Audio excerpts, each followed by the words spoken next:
मनपा चुनाव को लेकर तैयार किए गए बहुप्रतीक्षित वार्ड ढांचे की घोषणा अगले माह की जाएगी। चुनाव आयोग ने मनपा को तैयार रहने के निर्देश दिए हैं।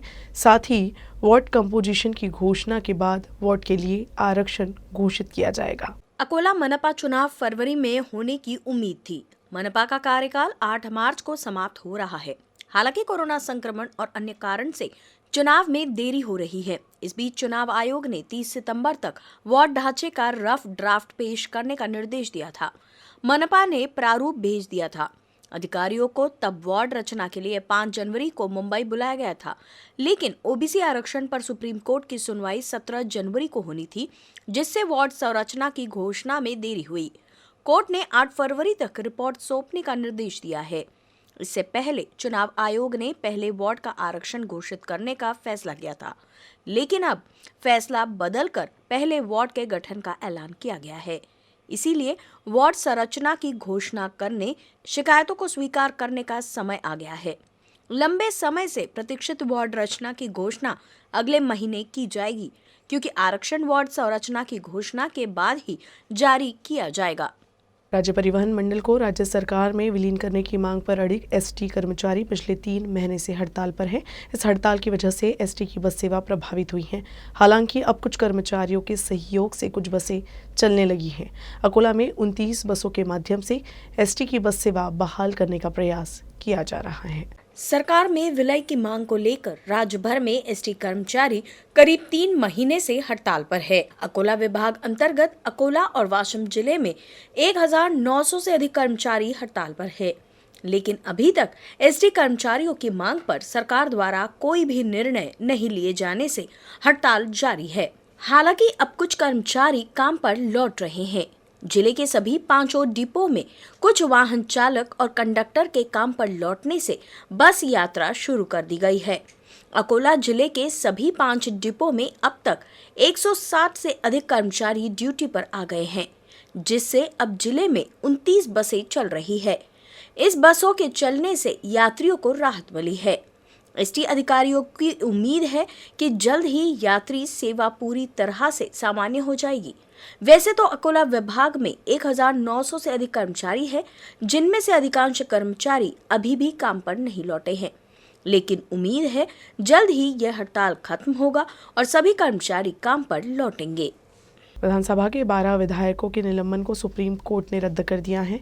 इस पर वंचित बहुजन आघाड़ी के अध्यक्ष एडवोकेट प्रकाश आंबेडकर ने अपनी प्रतिक्रिया देते हुए कहा कि सुप्रीम कोर्ट को महाराष्ट्र विधानसभा के निर्णय पर निर्णय लेना असंवैधानिक है। 12 आमदारांचं निलंबन सुप्रीम कोर्टाने रद्द केला, परंतु हा निर्णय असंवैधानिक आहे आणि त्याच्याच बरोबर सुप्रीम कोर्टाला अधिकार नाही असा निर्णय देण्याचा।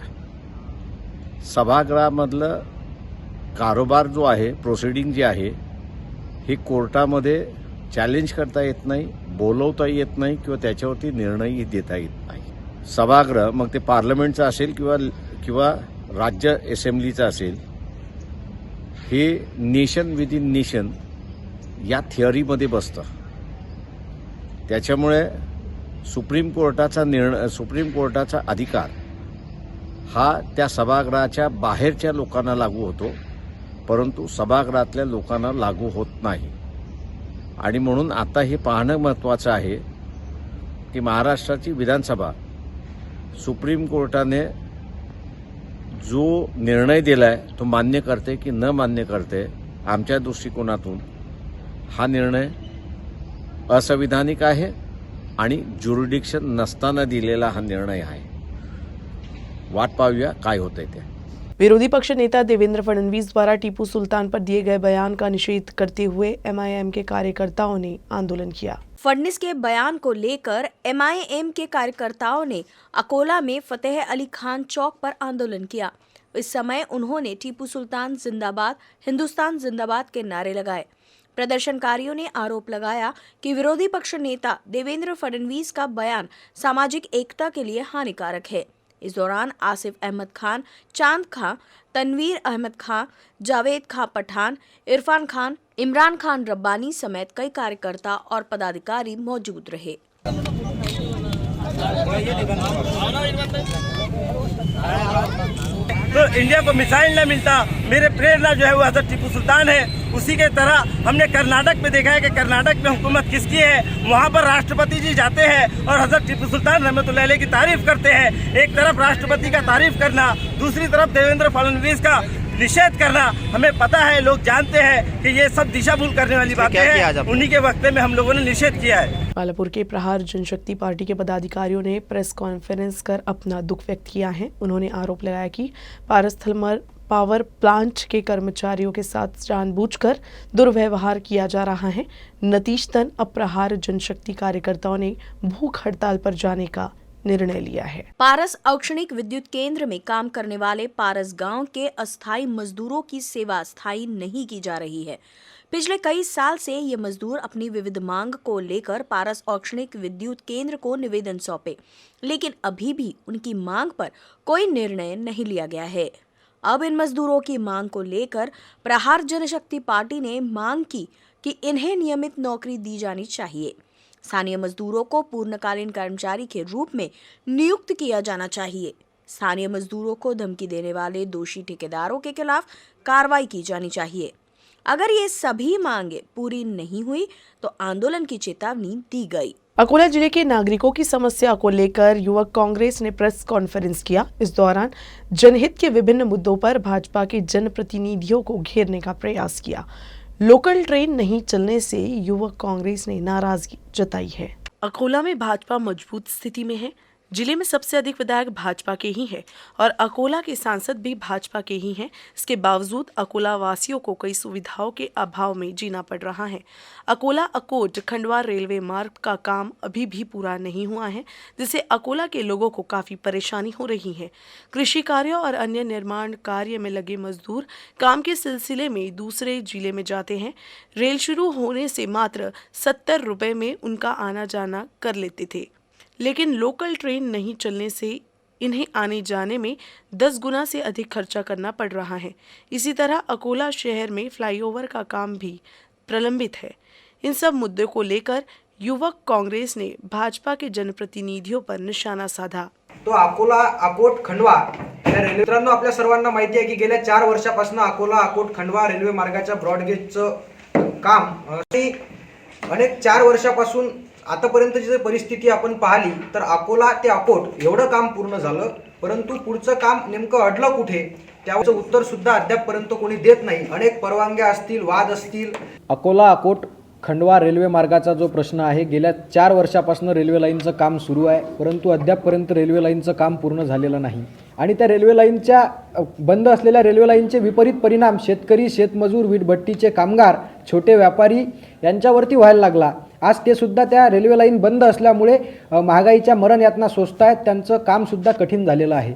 मग या रेल्वे लाईनच्या प्रश्नांवरती रेल्वे मंत्र्यांनी किंवा स्थानिक ज्यांच्या पारड्यामध्ये मतांचं दान इथल्या जनतेनं टाकलेलं आहे त्या भाजपचे आमदार, खासदार यांनी कुठले प्रयत्न या 4 वर्षामध्ये केले आणि ती रेल्वे लाईन तातडीनं सुरू करण्यासंदर्भात कुठली मीटिंग त्यांनी घेतली का किंवा कुठले काम त्यांनी केले का, या संदर्भानं आम्ही पत्रकार परिषदेमधून एक सवाल या ठिकाणी उपस्थित केलेला आहे। दुसरी गोष्ट, अकोला मनपामध्ये जे काही सत्ताधारी आहेत त्यांनी उड्डाणपुलाची निर्मिती ही सुद्धा एक मोठी समस्या या ठिकाणी करून ठेवली। उड्डाणपुलाची निर्मिती होत असताना सर्वसामान्य नागरिकांना त्याचा त्रास होऊ नये याची कुठलीही खबरदारी मनपातील सत्ताधारी घेताना दिसत नाहीत। बुल्ढाना जिले के खामगांव नांदुरा मार्ग पर एक कार से 1 लाख रुपए का प्रतिबंधित गुटखा जब्त किया गया। इस कार्रवाई में पुलिस ने 2 आरोपियों को गिरफ्तार किया है। राज्य में गुटखा और सुगंधित पान मसाले पर सरकार ने प्रतिबंध लगाया है, लेकिन इसके बाद भी दूसरे राज्यों से चोरी छिपे तरीके से तस्करी कर गुटखा और सुगंधित पान मसाले की खरीद बिक्री की जाती है। बुल्ढाना जिले के खामगांव नांदुरा मार्ग पर एक कार से गुटखा की तस्करी किए जाने की जानकारी पुलिस को मिली। इस जानकारी के आधार पर पुलिस ने नांदुरा रोड पर सुटाला खुर्द के पास नाकाबंदी कर एक कार की तलाशी ली तो उसमें अवैध गुटखा जब्त किया गया। इस कार्रवाई में पुलिस ने खामगांव निवासी अब्दुल रज्जाक और साबिर अशरफ भाई को गिरफ्तार कर अवैध गुटखा और कार जब्त कर लिया है। स्वाभिमानी शेतकरी संगठन के नेता रविकांत तुपकर ने किराना दुकानों में वाइन की खुलेआम बिक्री का विरोध किया है। बुल्ढाना में आयोजित पत्र परिषद में उन्होंने कहा कि सरकार को किसानों की मूलभूत समस्याओं को लेकर ध्यान देना चाहिए। ज्यांनी हे परवाने दिले त्यांना विचारा आणि नेमकं काय काय सरकारचं चाललं या संदर्भामध्ये मला असं वाटतं वाईन आणि दारू हा वेगळा विषय आहे.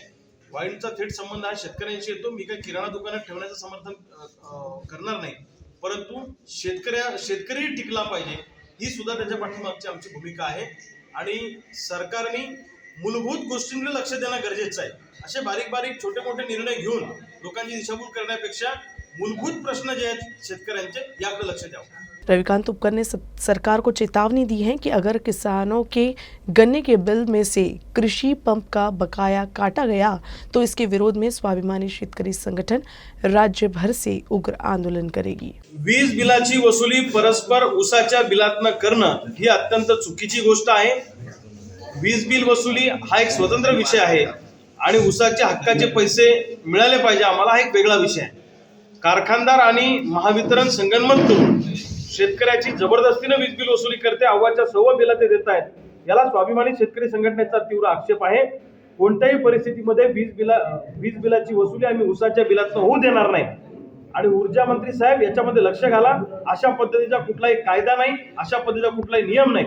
यापुढे जर का ऊसाच्या बिलातनं विजेची वसुली झाली तर स्वाभिमानी शेतकरी संघटना त्या कारखान्याला टाळं लावेल, त्या कारखान्यासमोर आंदोलन करेल आणि संघटनेच्या रोषाला सरकारला सामोरं जावं लागेल. राजस्थान के जयपुर में आयोजित 14वीं junior roll ball national championship और गुजरात के बड़ौदा में आयोजित पहले west zone roll ball national tournament में महाराष्ट्र की टीम ने दूसरा और तीसरा पुरस्कार जीता. Young wings role ball skating और फिटनेस क्लब अकोला के अनिकेत अशोक शीरत को महाराष्ट्र टीम के कोच के रूप में चुना गया है. अकोला में कोच अनिकेत को उनके बेहतरीन प्रदर्शन के लिए जाना जाता है. महाराष्ट्र की टीम में अकोला के यंग विंग्स क्लब के खिलाड़ी आराध्य गढ़वे, ओम महले, राकेश शामल, प्राची गर्जे का चयन किया गया. उन्होंने अपना सर्वश्रेष्ठ प्रदर्शन दिखाया और 14वीं junior roll ball national championship में दूसरा पुरस्कार और पहले west zone roll ball national championship में तीसरा पुरस्कार जीता. अकोला के उपजिलाधिकारी संजय खड़से ने जिलाधिकारी कार्यालय में खिलाड़ियों को उनके बेहतरीन प्रदर्शन के लिए सम्मानित किया. नमस्कार, माझं नाव अनिकेत अशोक शिरसाट. मी अकोला रोल बॉल असोसिएशनचा कोच आहे. नुकताच झालेली 14वी अंडर 17 रोल बॉल नॅशनल चॅम्पियनशिपला महाराष्ट्राचं प्रतिनिधित्व केलं आहे मी ॲज अ कोच. आणि अकोल्याचे 3 विद्यार्थ्यांनी तिथे महाराष्ट्र टीममधनं खेळून महाराष्ट्र टीमला गर्ल्स कॅटेगरीमध्ये पहिला क्रमांक तर बॉईज कॅटेगरीमध्ये द्वितीय क्रमांक मिळवून दिलेला आहे. आज कलेक्टर ऑफिसला ही स्पर्धा जयपूर इथे झाली आहे, जयपूर राजस्थान इथे झाली. आणि या मुलांचं आज कलेक्टर ऑफिसला खडसे सरांनी स्वागत केलं आहे आणि त्यांचा सत्कार केला आहे. त्याबद्दल आम्ही सरांचे आभारी आहे. धन्यवाद. वंचित बहुजन आघाड़ी के सदस्य और सामाजिक कार्यकर्ता पराग गवई हमेशा अपने सामाजिक कार्य के लिए पहचाने जाते हैं. उन्होंने 3 अजनबी और एक कोरोना संक्रमित व्यक्ति की मृत्यु होने पर अंतिम संस्कार कर अपनी सामाजिक जिम्मेदारी निभाई. मिली जानकारी के अनुसार 5 दिन पहले रामदासपेट थाना अंतर्गत सुभाष चौक पर 48 वर्षीय व्यक्ति का शव मिला था. बाद में शहर कोतवाली थाना क्षेत्र के सामान्य अस्पताल परिसर में 50 वर्षीय महिला का शव मिला.